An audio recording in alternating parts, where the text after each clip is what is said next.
오늘도 예배에 참석하신 모든 분들을 부활하신 예수 그리스도의 이름으로 환영합니다.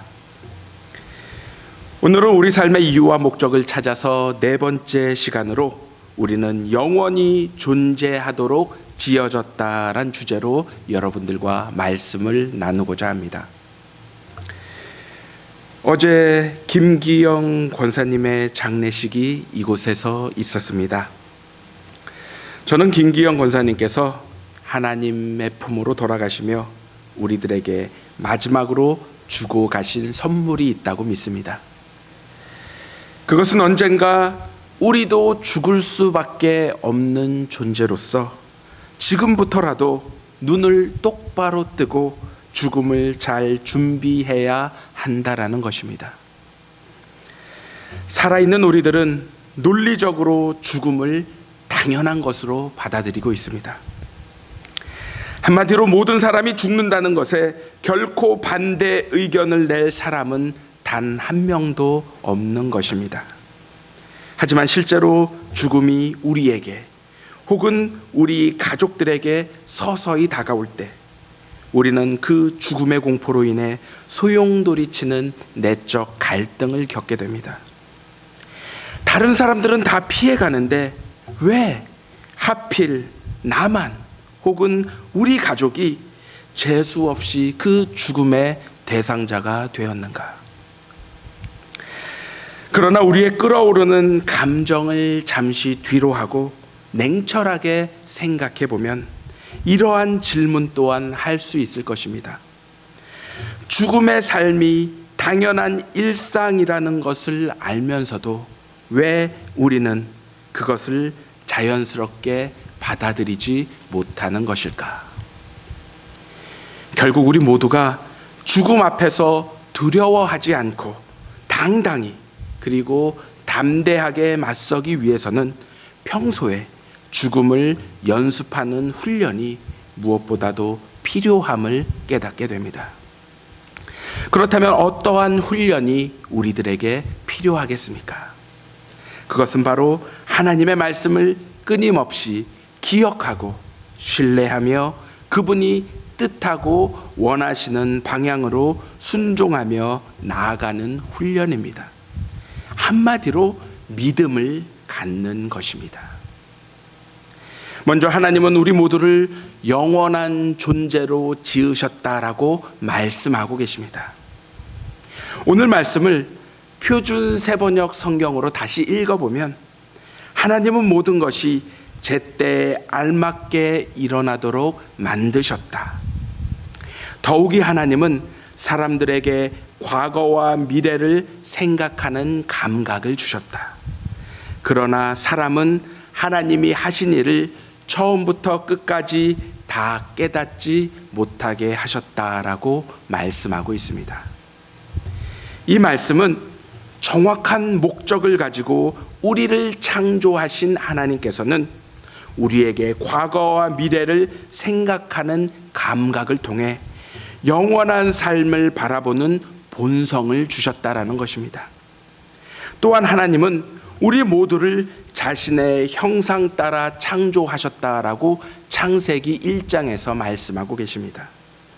그러므로 영원하신 하나님의 형상을 따라 창조된 우리 모두는 당연히 영원한 존재가 되도록 만들어진 것입니다.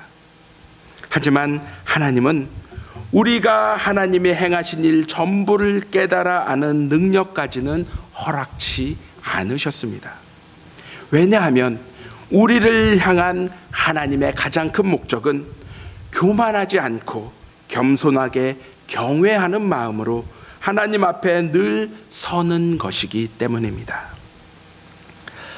얼마 전 반려견을 교육하는 강형욱 훈련사가 이러한 말을 하는 것을 듣게 되었습니다. 결핍과 거절을 배우지 못한 반려견들은 절대로 감사할 줄 모릅니다. 그러므로 감사함을 가르치기 위해선 과도한 애정과 간식을 주지 말고 조금은 모자르다 싶을 정도의 애정과 반려견들의 요구에 과감한 거절을 하십시오. 저는 이 말이 참으로 마음에 다가왔습니다. 하나님이 우리들을 자신의 목적을 이루시기 위해 사용하실 때 무조건 우리의 요구에 예스가 아닌 때로는 거절과 냉담함의 훈련을 통해 그 뜻을 하나씩 둘씩 이루어 가시기 때문입니다. 이사야 43장 2절 말씀을 보면 하나님은 이렇게 말씀하고 계십니다. 내가 물 가운데로 지날 때에 내가 너와 함께 할 것이다. 강을 건널 때 물이 너를 침몰치 못할 것이며 내가 불 가운데로 행할 때 타지도 아니할 것이요 불꽃이 너를 사르지도 못하리라. 하나님은 우리가 하나님의 목적을 위해 물가에도 가지 못하게 혹은 불가에도 가지 못하게 우리를 묶어두시는 분이 아니십니다. 매사에 우리를 쫓아다니시며 과하게 보호하시는 분이 절대 아니란 사실입니다.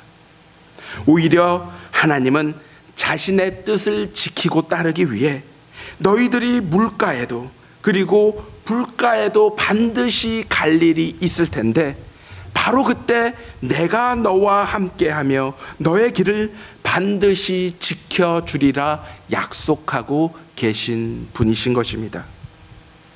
우리는 종종 하나님의 은혜를 물질적 영역 안에서 연결 지으려 하는 실수를 할 때가 있습니다. 물론 하나님은 물질적인 축복을 해주시는 분이십니다. 하지만 그것이 하나님의 전부가 아니란 사실입니다. 하나님은 우리들이 생각하는 것보다 우리를 향한 더 큰 꿈과 계획을 품고 계시며 지금도 그것을 실행하고 계심을 기억하시며 믿으시기 바랍니다. 그러므로 우리가 지금 이곳에서 사는 것이 존재의 마지막이 아닌 그 후 영원한 삶이 준비되어 있으며 마치 현재는 미래의 영생의 삶을 살기 위한 준비임을 우리가 깨닫게 된다면 우리는 분명 죽음을 두려워하지 않는 삶을 살게 될 것입니다. 하나님께서 주시는 빛 가운데 거하면 우리의 삶의 방향은 완전히 변하게 되어 있습니다. 왜냐하면 주님의 뜻과 계획 속에서 우리 삶의 우선순위가 명확하게 정해지기 때문입니다. 이것을 바꾸어 말하면 지금 우리의 우선순위가 무엇인지에 따라 과연 우리가 하나님이 원하시는 삶을 살아가고 있는지 아니면 우리의 뜻과 생각이 앞서는 삶을 살아가고 있는지 명확히 드러나게 되는 것입니다. 하나님은 우리의 삶의 목적을 분명히 가지고 계십니다.